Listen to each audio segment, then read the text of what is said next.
Assalamu alaikum. Welcome to another new video.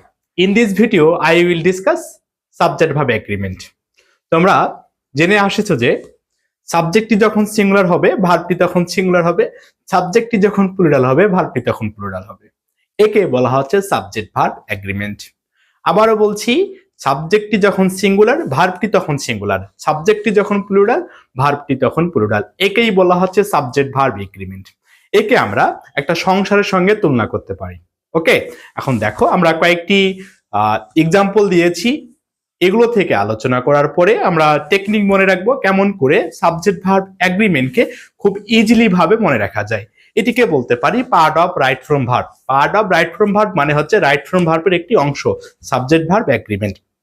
দেখো, প্রথমত একটা সেন্টেন্স বেছে নিয়েছি যে আই অ্যাম অথবা আই ইজ এ স্টুডেন্ট। দেখো, আই এর সঙ্গে সাধারণত অ্যাম ব্যবহৃত হয়, আবার আই যখন লেটার হবে তখন ইজ ব্যবহৃত হবে, কিন্তু এই এক্সাম্পলের মাধ্যমে বোঝানো হয়েছে আই এর সঙ্গে অ্যাম ব্যবহৃত হবে। এই যে আই এর সঙ্গে যে অ্যাম ব্যবহৃত হলো এটাই হলো সাবজেক্ট, অ্যামটা হলো ভার্ব। ওকে, এরপরে পরবর্তী একটা এক্সাম্পল নিয়েছি, সেটা হলো আই হ্যাভ অথবা I has done the work. আমরা জানি, দেখো সাবজেক্ট আই এর সঙ্গে কখনো হ্যাজ ব্যবহৃত হয় না, আই এর সঙ্গে হ্যাভ ব্যবহৃত হবে। এটি হলো এগ্রিমেন্ট। তাহলে মূল কথা গিয়ে দাঁড়ালো এভাবে, subject singular verb singular, subject plural verb plural. এরপরে আরেকটি এক্সাম্পল বেছে নিয়েছি, হি হ্যাজ অথবা হ্যাভ গন দেয়ার। এখন দেখো, হি এর সঙ্গে never ever not uses have, have কখনো ব্যবহৃত হবে না। হি হচ্ছে singular, third person singular number, এই জন্য এখানে কি ব্যবহৃত হবে? হ্যাজ ব্যবহৃত হবে। আরেকটি এক্সাম্পল বেছে নিয়েছি, হি ওয়ার্ক অথবা ওয়ার্কস, হি ওয়ার্ক অথবা ওয়ার্কস হার্ড। তাহলে দেখো, হি এর সঙ্গে কখনো প্লুরাল ভার্ব বসতে পারে না, হি এর সঙ্গে বসবে সিঙ্গুলার ভার্ব, এই জন্য হচ্ছে এখানে ওয়ার্কস ব্যবহৃত হবে। এরপরে আরেকটি এক্সাম্পল নিয়েছি, এক্সাম্পলটি হলো দে ওয়ার্ক অথবা ওয়ার্কস হার্ড। দেখো, দে হলো প্লুরাল, এর সঙ্গে কি ব্যবহৃত হবে? ভার্বটিও প্লুরাল হবে।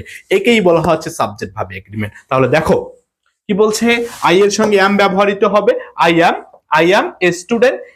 আই এর সঙ্গে যে অ্যাম ব্যবহৃত হলো, সাবজেক্টের সঙ্গে ভার্বের, এটি হলো এগ্রিমেন্ট। আবার দেখো, আই এর সঙ্গে আমরা যে হ্যাভ ব্যবহার করলাম এটা হচ্ছে এগ্রিমেন্ট, আর হি এর সঙ্গে যে হ্যাজ ব্যবহার করলাম এটি হলো এগ্রিমেন্ট। আবার দেখো, হি এর সঙ্গে যে ওয়ার্কস ব্যবহার করলাম এটি হলো এগ্রিমেন্ট, দে এর সঙ্গে যে ওয়ার্ক ব্যবহার করলাম এটি হলো এগ্রিমেন্ট। এখন দেখো, আমরা বেসিক যে কনসেপ্টটি রয়েছে বা বেসিক যে বিষয়গুলো আছে এটা এইভাবে মনে রাখতে পারি। কিভাবে? দেখো, যে জামাই যোগ বউ ইকুয়াল সংসার, সাবজেক্ট যোগ ভার্ব ইকুয়াল সংসার বলতে পারি, অথবা সাবজেক্ট যোগ ভার্ব ইকুয়াল এগ্রিমেন্ট, জামাই যোগ বউ ইকুয়াল কি বলতে পারি? সংসার বলতে পারি। যে সাবজেক্ট যোগ ভার্ব ইকুয়াল এগ্রিমেন্ট, এবং সাক্ষী এবং কাজী ইকুয়াল বি এর সহায়ক বলতে পারি। সাক্ষী হচ্ছে কি? দেখো, নাম্বার, কাজী হলো পার্সন, আর বি এর সহায়ক হলো রিলেটেড টু এগ্রিমেন্ট। ওকে, তাহলে তোমরা এতটুকু মাথায় রাখো যে সাবজেক্ট এবং ভার্ব মিলে হচ্ছে এগ্রিমেন্ট। আবার রিলেটেড বিষয়গুলো কি কি? রিলেটেড বিষয়গুলো হলো নাম্বার, পার্সন, এগুলো হচ্ছে রিলেটেড বিষয়। তাহলে দেখো, জামাই এবং বউ মিলে কি তৈরি হচ্ছে? সংসার। সাবজেক্ট এবং ভার্ব মিলে কি তৈরি হবে? এগ্রিমেন্ট তৈরি হবে। আবার অপর দিকে দেখো, সাক্ষী এবং কাজী মিলে কি হবে? বিয়ের সহায়ক হবে। তাহলে সাবজেক্ট যখন সিঙ্গুলার ভার্ব তখন সিঙ্গুলার, সাবজেক্ট যখন প্লুরাল ভার্বটি তখন প্লুরাল হবে।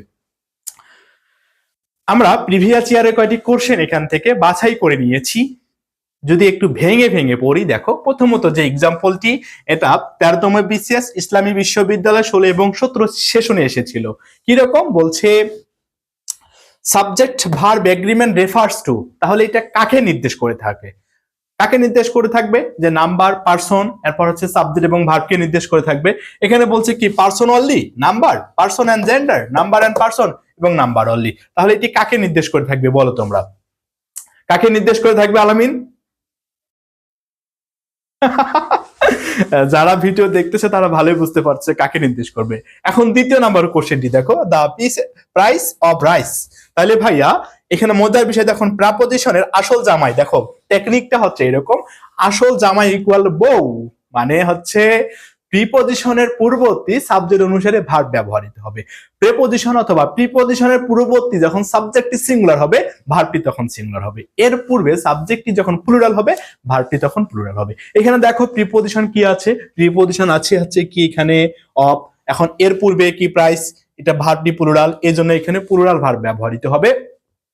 এখানে হ্যাভ আছে, ইজ আছে, ওয়াজ আছে, হ্যাভ আছে, আর আছে। আমরা যদি ভেঙে ভেঙে পড়ি তাহলে ভাইয়া এটা কি কেটে যাবে, ইজ কেটে যাবে, এখানে ওয়াজ কেটে যাবে, আবার এখানে হ্যাভ এবং আর দুইটা প্লুরাল। এখন এখানে বলছে দা প্রাইস অফ রাইস, কি বলবো, আর রাইজিং অথবা হ্যাভ রাইজিং। এখন দেখো তো ভাইয়া, হ্যাভের সঙ্গে সাধারণত ভার্বের ভি3 ফর্ম ব্যবহৃত হয়, সেহেতু হ্যাভ অ্যান্সার হবে না, অ্যান্সার হবে কোনটা, যেটা বাকি আছে সেটা। এরপরে দেখো আরেকটি কোশ্চেন বাছাই করে নিয়েছি, এটা 13তম শিক্ষক নিবন্ধন এবং হচ্ছে অনেক বিশ্ববিদ্যালয়ে এসেছিল। এটি বলছে দ্য কালার অফ আইস। এখন দেখো আইস দেখে বা চোখের অনেকগুলো কালার দেখে অনেকে মনে করবে যে ভাই এটা তো প্লুরাল আছে, কিন্তু না। মজার বিষয় কি দেখো, এখানে কি কোনো পাস্ট টেন্স নির্দেশক আছে? নাই। সেহেতু পাস্ট টেন্সের যে মার্কার গুলো আছে এগুলো আমরা প্রথমত কেটে দিব, এই যে ওয়ার কে কেটে দিলাম, বাকি আছে কয়টা, 3টা। এখন দেখো কালার, একে আমরা কি বলবো, দা কালার। এই সেন্টেন্সের মধ্যে এটি সাবজেক্ট হিসেবে ব্যবহৃত হয়েছে, সেহেতু ভার্বটি কি হবে, সিঙ্গুলার হবে। এখন সিঙ্গুলার ভার্বগুলোর মধ্যে আছে আর এবং ইজ, সরি প্রেজেন্ট টেন্সের মধ্যে রয়েছে আর এবং ইজ। এখন এই প্রেজেন্ট টেন্সের মধ্যে আর তো হবে না, এখানে এখানে সঠিক অ্যান্সারটি হলো ইজ। ঠিক আছে, তাহলে টেকনিক 1 কি থাকলো তোমাদের, যে আসল জামাই ইকুয়াল বউ। তাহলে আসল জামাই কি, প্রিপোজিশনের পরবর্তী সাবজেক্ট অনুসারে কি ব্যবহৃত হবে, ভার্ব ব্যবহৃত হবে। ধন্যবাদ, দেখা হচ্ছে নেক্সট